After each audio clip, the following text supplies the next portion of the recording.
The Sam Sorbo Show is brought to you in partnership by the Herzog Foundation.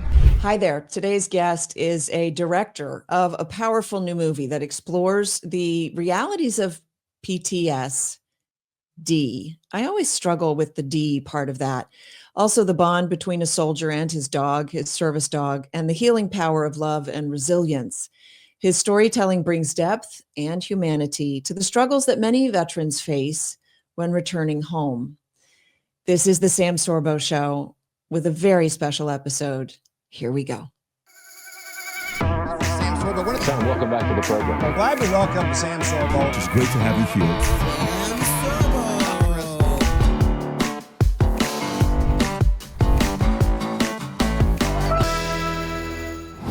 All right, welcome back. With me is the director of this fantastic movie. He's also the acclaimed director of Second Unit, Invisible Action Stars, which featured James Cameron, Keanu Reeves, and Halle Berry.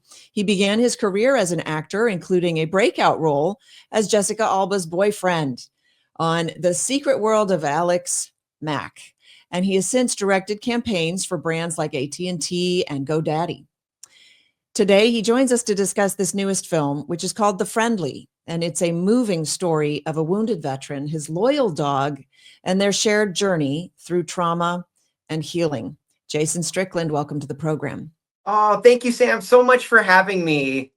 It's great. We see the poster in the background there for The Friendly, and I imagine that title comes from because I saw the trailer of the movie. I haven't had a chance to see the movie yet because it's under lock and key, but there is the line, "Is your dog friendly?" And it reminds me of the old Peter Sellers line, "Is your dog friendly?" And then the dog bites him, and the guy said, "I thought you said your dog was friendly." And the guy's like, "It's not my dog."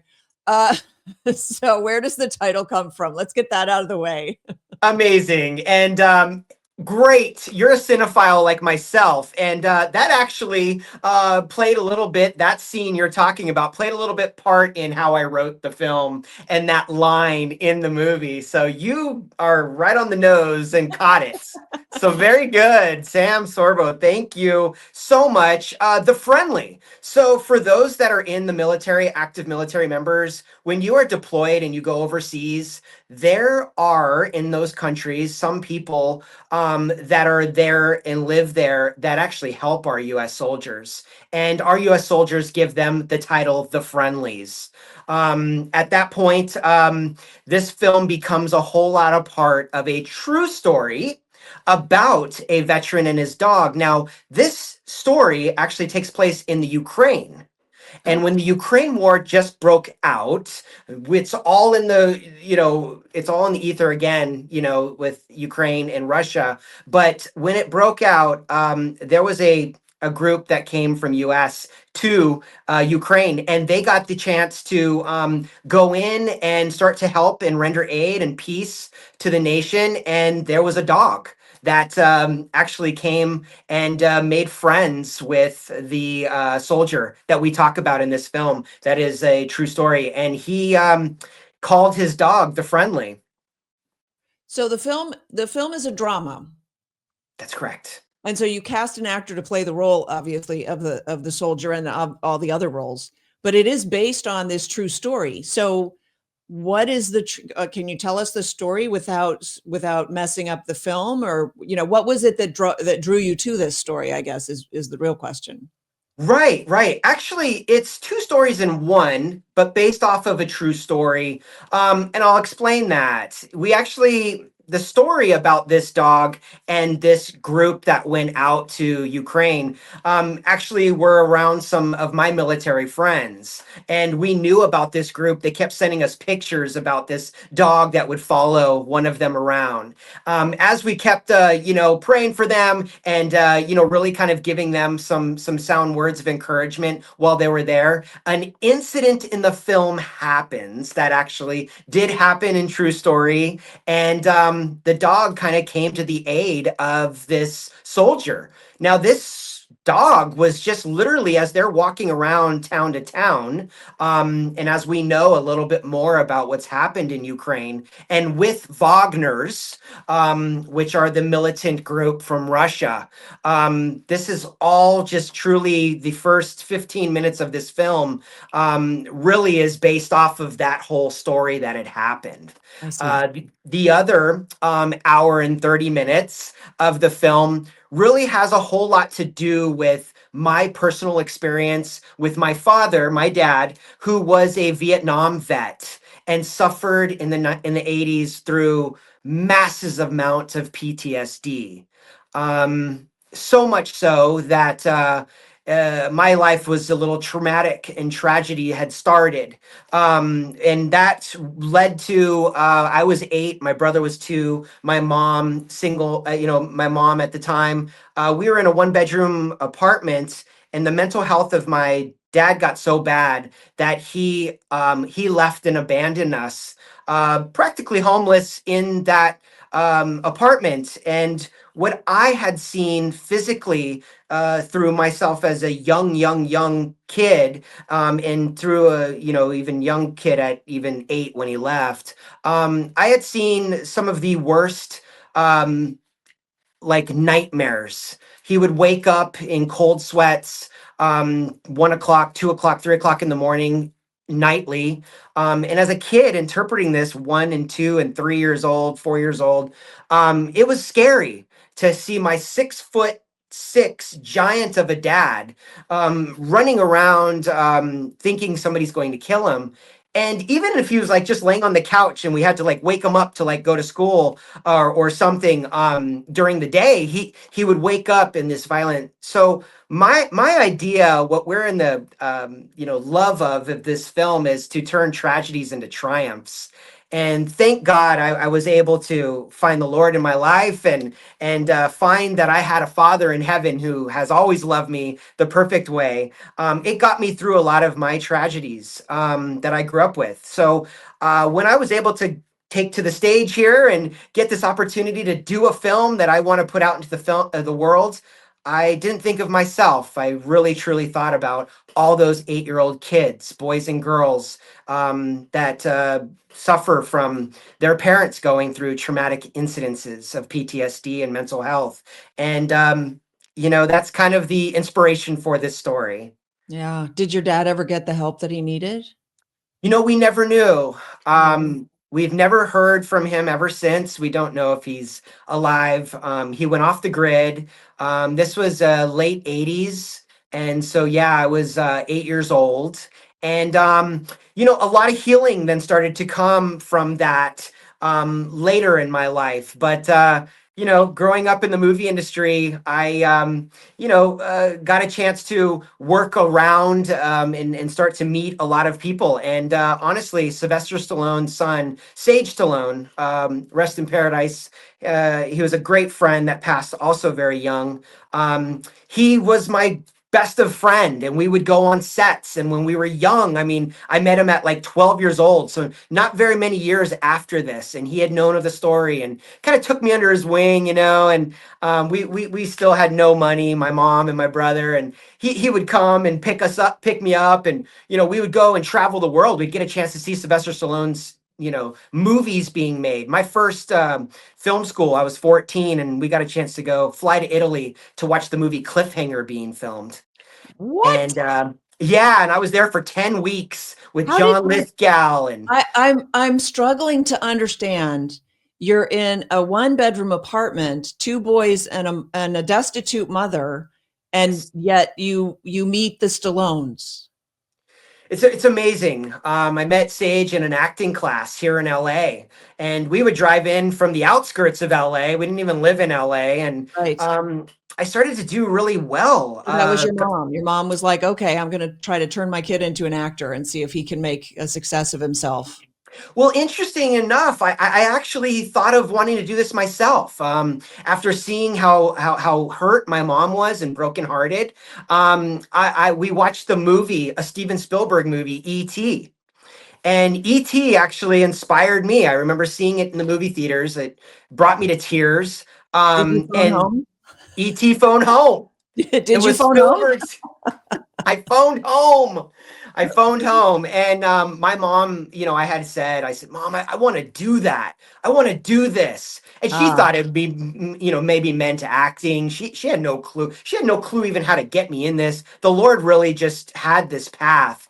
And I knew at a very young age I wanted to do this. And I still got into, lots of trouble because I was brokenhearted and had troubles. yeah.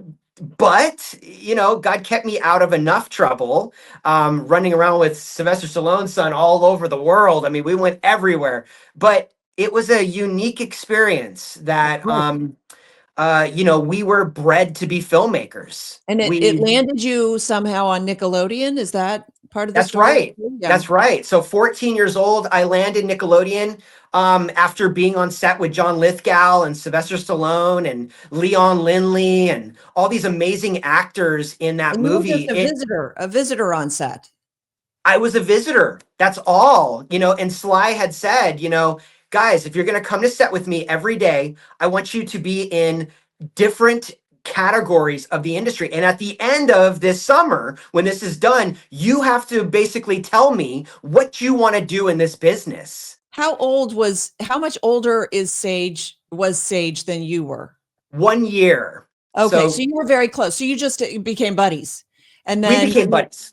you had the opportunity, and Sly was thinking, this is a good buddy for my kid to hang out with. And it takes a little pressure off of dad, right? And so he's got a buddy to hang out with, and he's getting a training in the business, which is homeschooling. Yes. I just want to point that out to people. That's what homeschooling is. Uh, and by the way, why not learn from the best? Sly basically reinvented the wheel, so to speak. When he hit the scene, he just did it all. He did it himself. He's a phenomenal director, also, which is crazy because it should be illegal to have that much talent, frankly. But what an amazing opportunity that you were afforded. We don't say, purely by chance, obviously, serendipitously, we could say, right? And so that's what ended up sort of, you took to acting, obviously, but eventually you switched over to directing. And so I know you've done other projects, but we want to talk about The Friendly because we do want people to go see it. And I don't want to, you're fascinating, but I do want to talk about PTSD. I struggle with the disorder element of that name because I think it's perfectly normal to be traumatized by things that you've seen. And so post-traumatic stress makes perfect sense to me. I don't think we need the D. I know that we use the D, but I think that it's discredits. It's like saying dyslexia is a disadvantage when in fact it can be a tremendous advantage, depending on what side of the coin you're looking at. So how does this film minister to people? Either is it intended to minister, because you kind of segued a little bit, it seems like it's intended to minister to people who are struggling with loved ones who suffer from PTSD. Is that the case? And in which case, how does it do that? Thank you, Sam. Yeah, no, you're pretty much right on the money here. This is for people that need to find hope in a dark place. And because I was 8 years old and going through what I went through, I no longer want that for nobody. Now, nowadays, not only soldiers, but anybody that has struggled with mental health and PTSD, man, woman, and child, could get so much from this film. Now, yes, we use the landscape of a soldier. However, anybody that has gone through COVID, the loss of a loved one, whatever it was that you've been through, to Yeah. give you this sense of like, I have anxiety and don't feel normal. I will tell you that this film is a roadmap to a path that I am praying people will take in their lives. There is not only holistic treatments that you will see that nowadays happens for people, that you can get treatments and help. Not only that, but there is a faith message here, which ultimately even though this particular person went and gone through all different kinds of help or not help, or stumbles and trips and falls through the cycle of going through this traumatic PTSD or mental Right, health, right. ends up ultimately doing the one thing that I feel and I pray that the film will give to others. And that's literally him not ever having faith, and then all of a sudden remembering a mustard seed plant in his heart of his father, his own deceased father, telling him about Christ. And he prays for the first time ever. And that's where the miracle really takes place in this film. That's awesome. All right, we're going to take a quick break. When I come back with my guest, we're going to talk about the dog and working with a dog on set, and also the little miracles that happened during the making of the movie. So you don't want to miss that. Stay tuned. This is the Sam Sorbo Show. We'll be right back.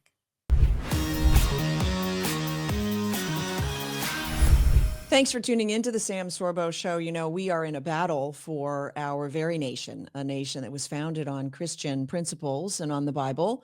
The Ten Commandments is the basis for our rule of law. But these days, when you go talk to people on the street, you'll find that most of them don't even know what rule of law means. And that's why I'm so proud to have Herzog Foundation as a sponsor of my show. I also love what they do because they seek for the benefit of Christian education throughout the nation. So Herzog Foundation is a wonderful partner for us here at the Sam Sorbo Show. Thanks for watching.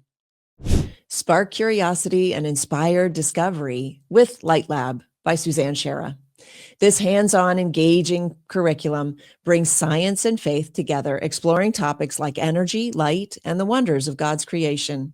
Perfect for homeschooling families, Light Lab helps kids discover and develop a deeper understanding of science while growing their faith. Visit lightlabetc.com and use code SAM10 to get 10% off your order. Illuminate your child's education with Light Lab today.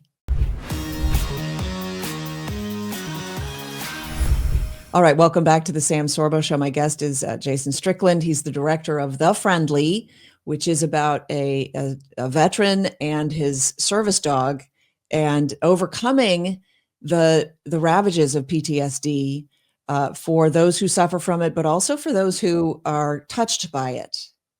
Did I say that correctly? Yes, I think I did. And so I have to ask you about the dog because you're working with an animal. Yes. How many, like, how did that go? How did that go? Did you get a highly trained dog to begin with? Did you use a service animal? Awesome for you to ask, Sam. Yeah, this is where we really get excited too, because most of the film has to do with this love and this dog. And so, yeah, the dog is trained, and her name is Delilah, her real name. And in the film, she's the friendly.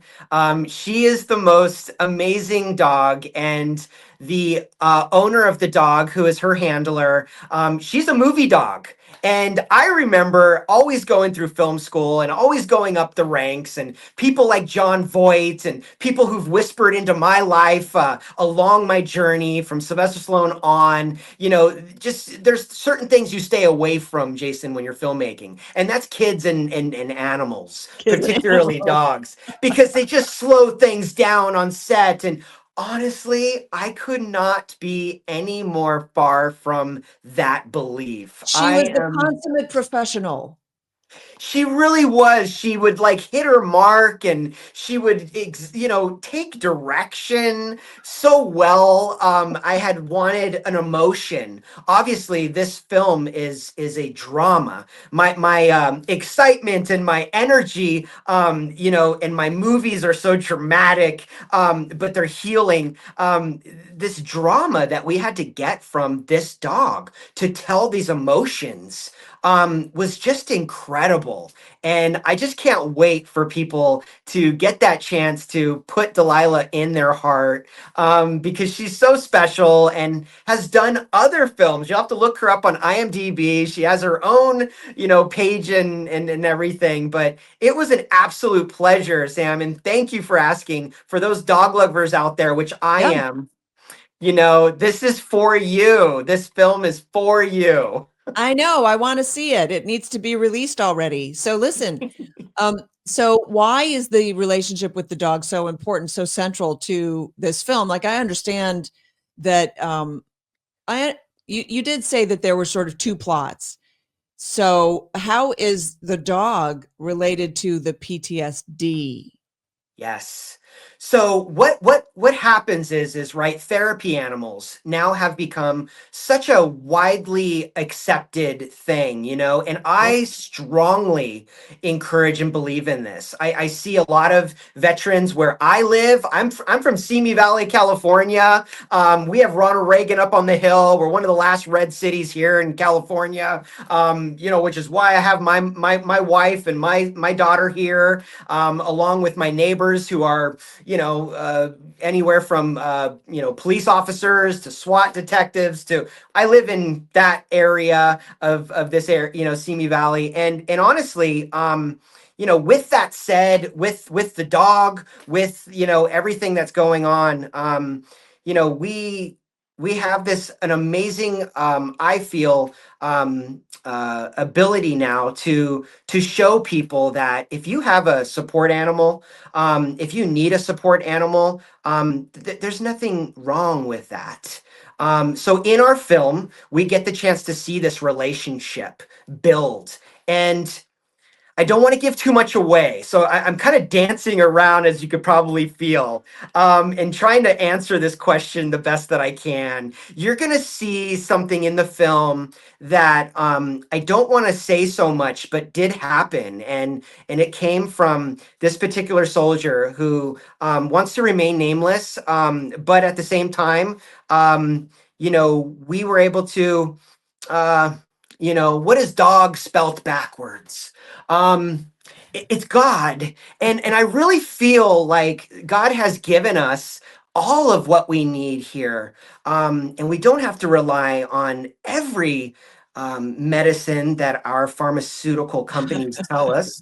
I don't know how to tiptoe around what we're about to say, Sam, but I want to say that there is an amazing relationship that we get. And a lot of people can say, you know what, Jason's a religious guy, and and it's not have anything to do with religion. It has everything to do with relationship. Mhm. And to me, I best displayed that relationship between, our Father in heaven and who we are.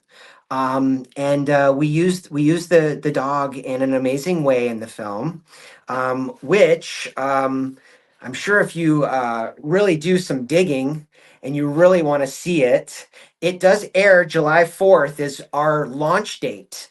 But we're on Amazon Prime, and you may get a chance to find it. Okay. That's awesome. Yeah. So July 4, Amazon Prime. What do you hope that viewers can take away? Maybe especially veterans. What do you hope that they take away from the film? Oh, yes. Um, for the veterans out there, I just want you to know that you're not alone. I want everybody that watches this film to know that they're not alone. Even though we chose the setting of veterans to display PTSD and mental health, we know that so many suffer from it. And I would like you know, billions of people on this planet to get the chance to heal and be healed. And we've been hearing a whole lot of how this film has been healing them. We've showed this to a few screenings before we were releasing it to veterans, and I've had so many come up to me already, breaking down in tears, just saying thank you. I didn't know how to say or how to get out what it is I'm going through, and because I seen the film and saw the pitfalls of the actor displaying this, I now know how to verbalize what I'm going through. So I want people to take away from this film that they can share this or watch this and be healed by it. That it's time that this world gets a chance to be healed. There's so much hurt. There's so many things going on. My prayer is that First James 19 is the scripture used in this film. my prayer is that I'll continue to make these films and that we'll take one scripture at a time. Be quick to listen, slow to speak, slow to anger. I think that when you're dealing with mental health, slow to anger is the most um, effective part of that verse. And for me, you're going to see and hear that verse in this film, but not in a Bible thumping setting. You can share this with whoever you want. You probably won't even think that this is even a film that has faith. And that's really the kind of movies that my heart is wanting. I love having our believers get sharpened, iron sharpening iron with films. But I really want to get out to people that don't and never heard faith before. I really need to get out to those people, my heart is telling me. And I chose, as you saw in the previews, scenes that will, just get everyone involved and not have to fear, oh gosh, I'm just going to be preached to or something. And No. yeah, and so What's I next for really, you? yeah, and I feel like this film is so beautifully done in that way that you'll get out of this film healing and restoration. That's nice. Like, What is next for you?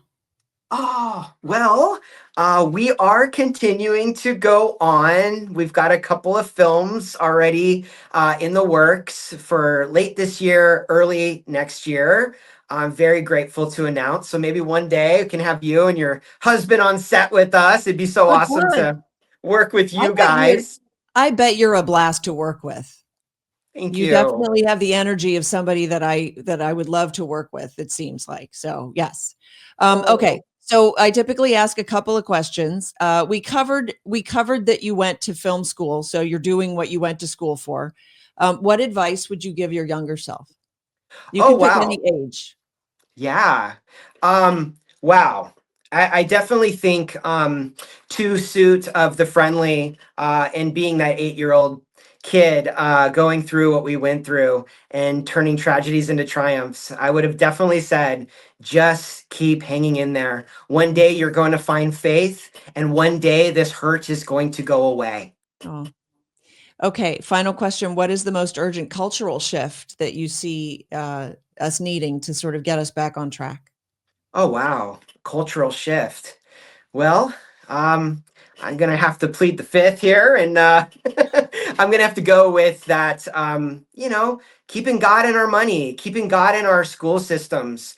I remember saying the Pledge of Allegiance. I went to didn't go to a private school, and God we trust in our money. I just think that we need to go back to the basics and continue to put God first. I think that that's the only way. Remember, I'm somebody that came from some of the most craziest sin and being worldly guy, a young adult, and going through all kinds of Hollywood sin. And honestly, I traded it all for the cross and traded it all to have the gift of salvation. And I'm so grateful for that gift. And I pray that if somebody's watching this and they've gone through everything from all the drugs that I've even tried and alcohol, and they've tried everything in this world, I say, please give Jesus a try. I've been sober for 20 years. This Wow. last February, I just hit 20 years sober. Congratulations. Oh, thank you so much. That's All glory to awesome. God. And I just want people to know that this faith and you finding faith is definitely real. And people that are going through it and are in it, it's something that we encourage others to give it a try. Give it a try. Give the friendly a try. Get a chance to support this ministry. It's only $5.99 to watch the movie, which is way less than a Starbucks or a McDonald's nowadays. Yeah. That is on Amazon though, right? Yes, Amazon. Yeah, it's So on go on Amazon Amazon, Prime. go on Amazon, buy the movie, and watch the movie. It sounds Yeah. fantastic. The Friendly. My guest was Jason Strickland. Thank you so much for coming on the show. Sam, what amazing meeting you. Thank you so much for this. It's great. All right. So that does it for me. This is the Sam Sorbo Show. Thanks so much for tuning in. Remember, speak truth, speak it boldly. We'll see you next time.